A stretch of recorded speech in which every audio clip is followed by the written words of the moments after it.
Hey you guys, my name's Liz and today I'm going to show you guys how to make a banana chocolate chip loaf. And so the recipe is pretty simple, it's pretty straightforward.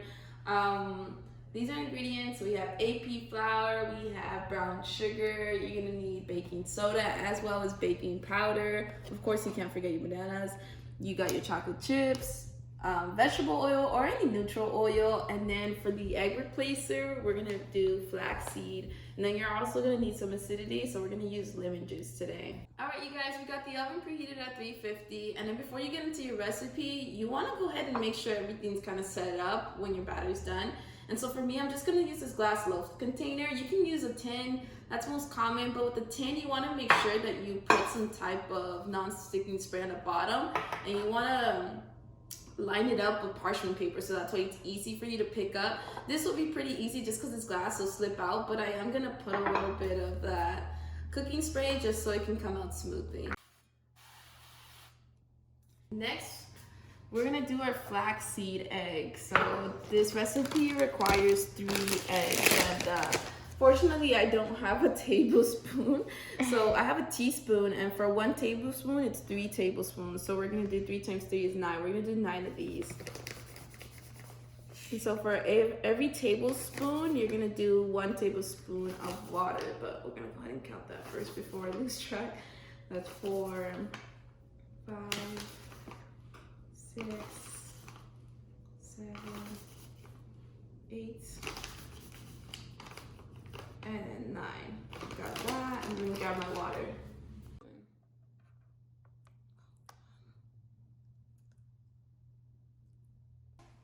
So we got that all mixed. We're just mixing it till it's well combined. And once it's well combined, we're just gonna leave it on the side for at least 10 minutes. You wanna make sure that it sits and it kind of comes together and it becomes this kind of like jelly-like. You can't really see it now, but yeah. So, all right, and then we're gonna do our dry ingredients first. So first, you're gonna need 2 1/4 of a cup of AP flour. I only have half of flour, so I'm gonna do 4 of these for 2 cups. That's 1 cup. That's 1 1/2. That's 2 cups, and I'm gonna do 1/4. Okay. So then we're gonna do the baking soda, and the baking powder. I don't know what I'm talking. This is 1 teaspoon for each. So 1 teaspoon of baking soda, and then 1 teaspoon of baking powder. There you go. And then we're gonna need this salt too. I don't really have table salt or any coarse salt, so I'm just gonna do Himalayan salt. It's about maybe like 1 teaspoon too. I'm just gonna eye it. Hopefully it's not salty. It should be fine. And then from there, we're gonna go ahead and then we're just gonna set this aside. I'm gonna set this over here. Now we're gonna go into our wet ingredients. So first, let's smash the bananas. You're gonna need about 2 big bananas, or maybe about 150 grams of ripe banana. We're just gonna smash it in here. Everything's combined. The more brown and ripe they are, the better it is, because bananas, the more they ripen, the sweeter they get. And honestly, they taste way better too when it comes to that. Okay, you want to leave it a little chunky. You don't want to do too smooth. You want a little texture in there.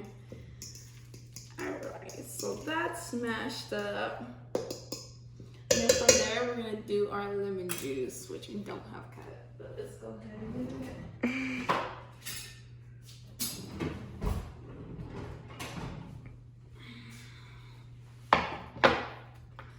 Lemon juice, I think you need about 1 tablespoon too, not too much. Yeah, just 1 tablespoon. So I'm just gonna go ahead and squeeze it into a bowl just to make sure we're gonna get that 1 tablespoon. I don't want to put more than I need.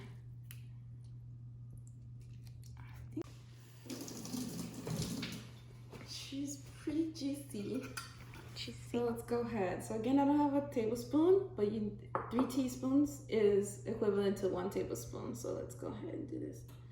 1, 2, 3. Yeah, Nice. that was just half a lemon. And then from there, we're gonna do about half a cup of our vegetable oil. So let's get ahead and do this.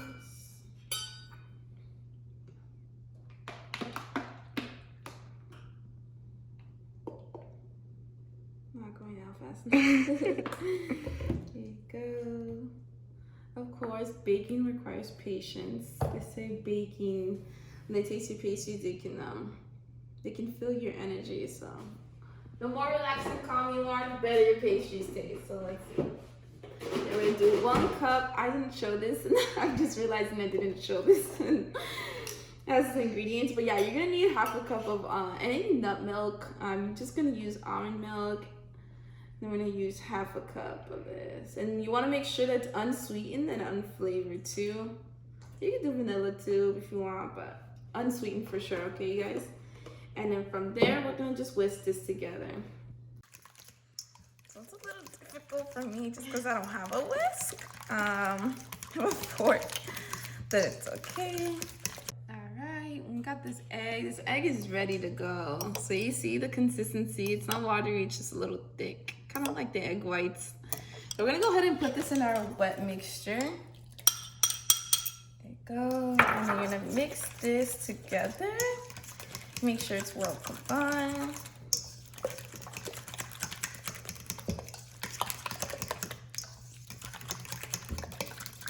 All right. And then from here, we're gonna do 1 cup of, after you have your wet ingredients combined, you're gonna do 1 cup of brown sugar. Oopsie. Make sure it's packed in. You always wanna make sure with brown sugar that it's always packed in. And just add it into your wet mixture. All right. And then we're gonna just whisk it together. And then just whisk it again until it looks like it's completely together. There's no chunks from the brown sugar. Alright, so that's well combined, all the wet ingredients, everything in there. Now we're gonna go ahead and fold the dry ingredients into the wet ingredients. You always want to do dry on top of wet, just because it's easier to combine, and also if you were to do it the opposite way, like the wet on top of the dry, it's more likely that the dry ingredients will get caught up at the bottom, and you kind of don't want that. So I don't have a spatula, so we're gonna just do this. So let's do half of the dry ingredients first, and you're gonna just kind of fold that together until it's partially mixed. And then once you see that it's partially mixed, you're gonna go ahead and add the rest of the dry ingredients. Looks like it's getting there, so let's go ahead and add the rest of it. Nice. Okay, and the same thing. So once it's partially mixed, you see it's kind of coming all together, that's when we're gonna add our chocolate chips. You don't want to over mix it. A cup of chocolate chips. You can add more or less, it's up to you. The perfect amount is always 1 cup.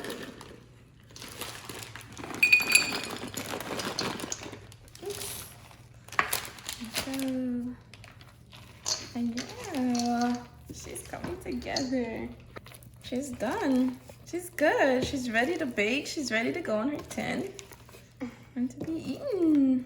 All right, guys, let's go. All right, we got our tin, and we're gonna just go ahead and put the batter in there. So let's see.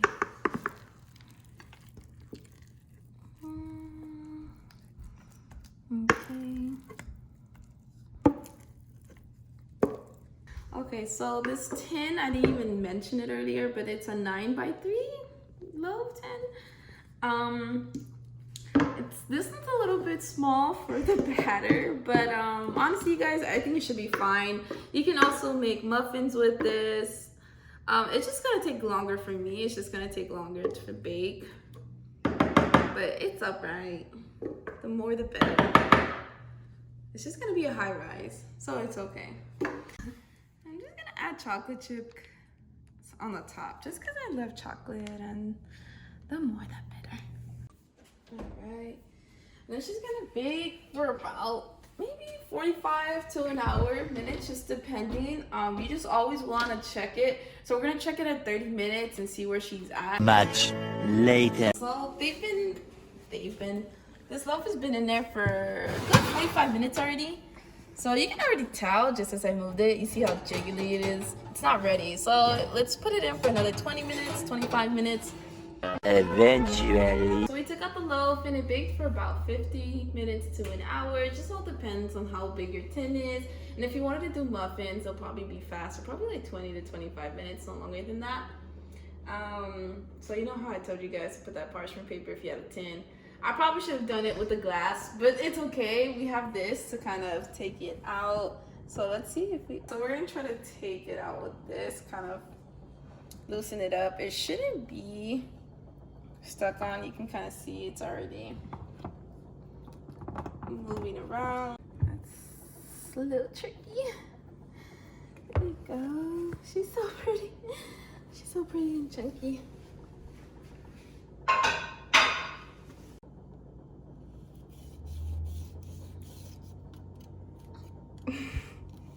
don't have a serrated knife, so it's not gonna come out pretty. But you know what? We're eating this, so it doesn't matter as long as it tastes good. That's all that matters.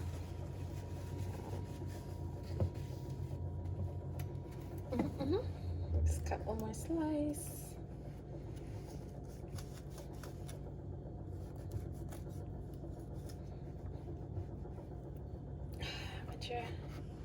There you go. Thank you guys for watching. If you guys like the recipe, go ahead and give us a thumbs up and go ahead and subscribe to my channel because I'll definitely be posting more recipes like this or just similar ones or just vegan recipes. And if you guys give out the recipe a try, go ahead and let me know how it went in the comments. And yeah, I look forward to seeing you guys in the next video.